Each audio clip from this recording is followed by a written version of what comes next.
সকাল সকাল দুই বউ এবং বাচ্চাকে নিয়ে বের হয়ে গেলাম মমইনের উদ্দেশ্যে। এবং মমইনে যাওয়ার পরে আমরা কি কি কিনলাম, কি কি খাইলাম এবং কোথায় কোথায় ঘুরলাম, কোন রাইডে কত টাকা নেয়, আপনারা কিভাবে মমইনে আসবেন, যারা উত্তরবঙ্গে আছেন এবং উত্তরবঙ্গের বাইরে যারা আছেন তারা কিভাবে আসবেন, সমস্ত কিছু কিন্তু এই ব্লগে তুলে ধরার চেষ্টা করব। তো সবাই আমাদের ব্লগটা পুরোপুরি দেখবেন, তাহলে আপনারা জানতে পারবেন যে কীভাবে মমইনে যাইতে হয় এবং কোথায় কত টাকা খরচ হইতে পারে একটা ধারণা দেওয়ার ট্রাই করব, যাতে করে আপনারা অতি সহজে আসতে পারেন। গাইবান্ধা থেকে যারা যাবেন তারা কিন্তু দুইভাবে যাইতে পারবেন, এক হচ্ছে বাসে বা ট্রেনে।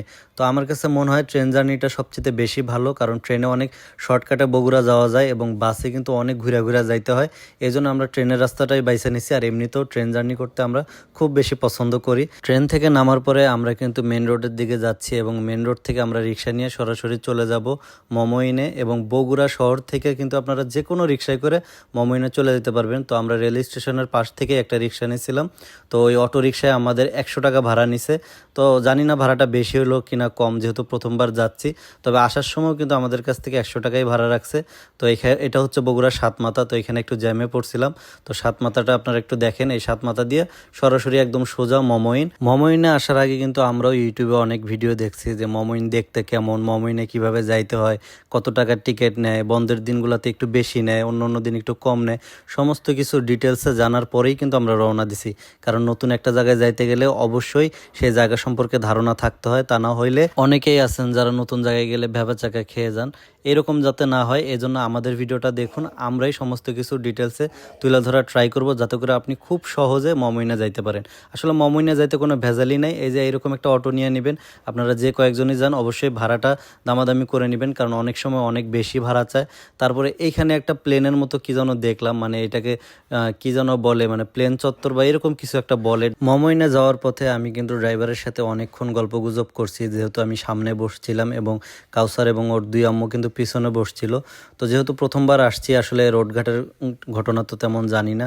তো ওনাকে জিজ্ঞেস করলাম, আসলে সাতমাথায় প্রচুর পরিমাণ জ্যাম পাইছিলাম আমরা। ওনাকে জিজ্ঞেস করার পরে উনি বলতেছে যে সাতমাথা যেহেতু বগুড়ার একটা প্রাণকেন্দ্র বলতে পারেন, সবসময় জ্যামজট ওইখানে থাকে। তো এই জন্য আর কি। তো পুরো রাস্তায় কিন্তু আমরা আর কোনো জ্যামজট পাইনি। উনি যেটা বলতেছিল যে আপনারা পুরো রাস্তা যখন যাবেন আর কোনো জ্যাম পাবেন না, সাতমাথায় একটু জ্যাম ট্যাম লাগে, যেহেতু ওইখান দিয়ে রেল লাইন আছে এবং রেল ক্রস করতে গেলেও কিন্তু একটু জ্যামে পড়া লাগে। তো এইখানে আসার পরে আমাদের সাথে যে একটা ঘটনা ঘটছে, এটা আসলে কখনো কল্পনা করি নাই। মানে ওনার সাথে গল্প করতে করতে এতটাই ফ্রি হয়ে গেছি এবং ভিডিওতে মনোযোগ ছিল, একটু ভিডিও করে নিতেছিলাম। আমরা কিন্তু অলরেডি মমইনের ভিতরে ঢুকছি, মানে গেট দিয়ে, মেন গেট দিয়ে ঢুকছি। ঢোকার পরে এই যে দেখেন ডান সাইডে একটা কাউন্টার দেখতে পাচ্ছেন, এইখান দিয়ে কিন্তু মমইনে ঢোকা যায়। এটা হচ্ছে মেন গেট। এখান দিয়ে ঢুকলে আপনাদের গেটে কিন্তু টিকিট কাটা লাগবে।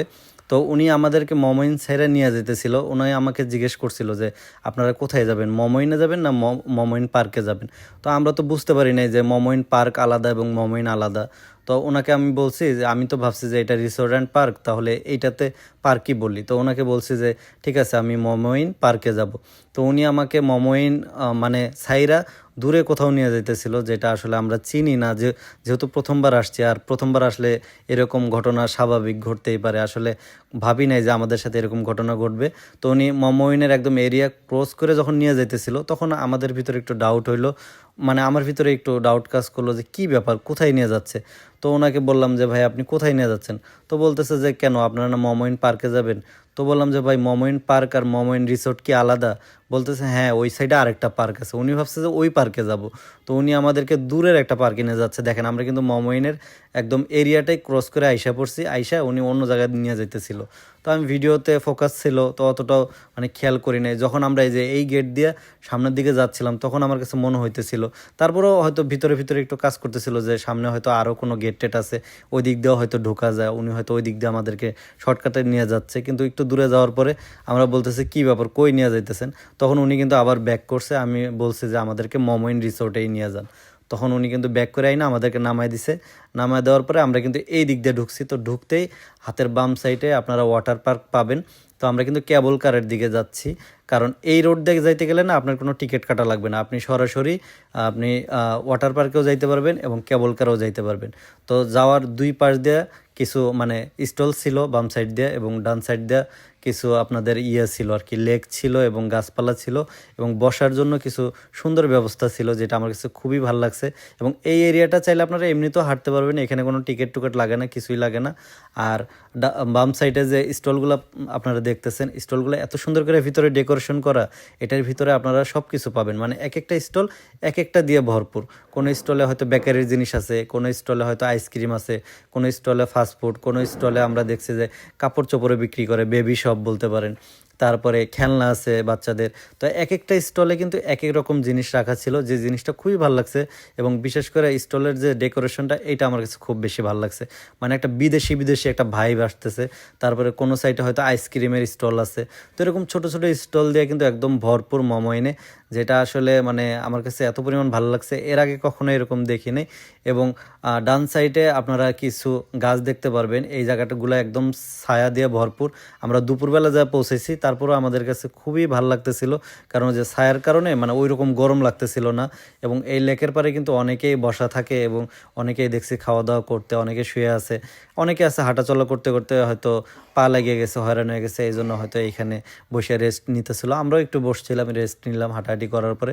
তো আমরা কিন্তু সোজা চলে আসছি কেবল কারের দিকে, কারণ শুরুতে আমরা কেবল কারে চড়বো, চড়ার পরে তারপরে আমরা যাব হচ্ছে ওয়াটার পার্কে। যদি ওয়াটার পার্কে আগেই শরীর ভিজাই, তখন কিন্তু আর কেবল কারে উঠতে ইচ্ছা করবে না।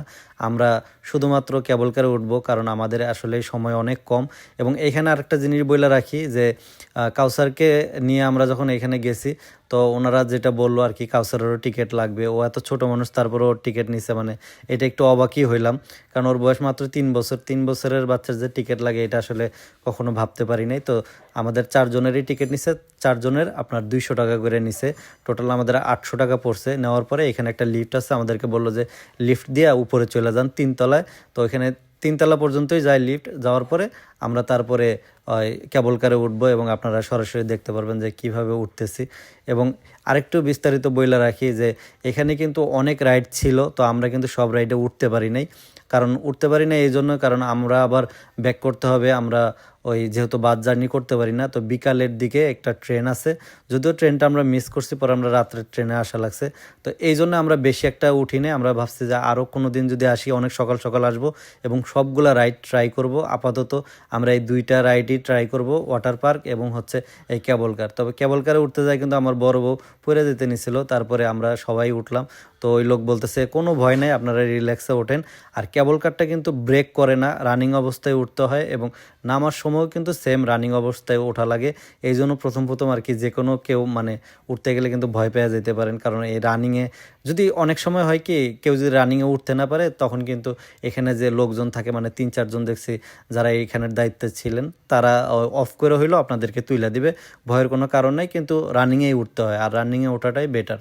তারপরে ওঠার পরে আমরা প্রাকৃতিক দৃশ্যগুলা মানে দেখতেছিলাম চোখের সামনে। এমনিতে তো গ্রামে থাকি, আমাদের এখানে তো আর প্রাকৃতিক দৃশ্যের অভাব নেই। তারপরেও উপর থেকে দেখার যে একটা ফিল, দেখার একটা মজা, মানে অনেক উপরে, নিচে থেকে মানে 5 তলা 6 তলা বিল্ডিংগুলো ছোট ছোট দেখা যাচ্ছিল, তাহলে বোঝেন যে কত উপরে। মানে এই জিনিসটা খুব ভালো লাগতেছিল, মনে হচ্ছে যে একটা পাহাড়ের উপরে ছিলাম।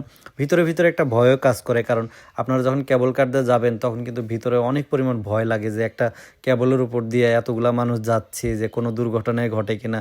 সবাই আমরা বলতেছিলাম যে যদি এখানে কোনো একটা দুর্ঘটনা ঘটে, তাহলে তো এইখান থেকে মানে বাইসে ফেরাটা মুশকিল। মানে এখান থেকে যদি কেউ পড়ে বাই চান্স, আল্লাহ না করুক, আসলে এরকম কেউ পড়ে না, আসলে রিস্ক মুক্ত একটা কেবল কার। তারপরেও বলা তো যায় না, যদি কেউ পড়ে মনে হয় না সে আর বাইসে ফিরতে পারবে, কারণ এত উপর থেকে পড়লে কীভাবে বাঁচবে। তো যাওয়ার সময় আমরা অনেক কিছুই দেখতেছিলাম। এবং এখানে ওঠার পরে কিন্তু এক সাইডে আপনারা বগুড়া শহর দেখতে পারবেন, আরেক সাইডে গ্রাম, মানে একটু সাজেকের ফিল দেয়। সাজেকে যেরকম একটু জঙ্গল জঙ্গল দেখা যায়, তখন উপরে উঠলে কিন্তু অনেক জঙ্গল জঙ্গল দেখা যায়। তো আমরা কি করলাম, কেবল কারের রাইডটা শেষ করলাম। এটা কিন্তু আপনারা আগের ব্লগেই দেখতে পারবেন যে আমরা কেবল কারে কত মজা করছি এবং কি কি গল্প গুজব করছি।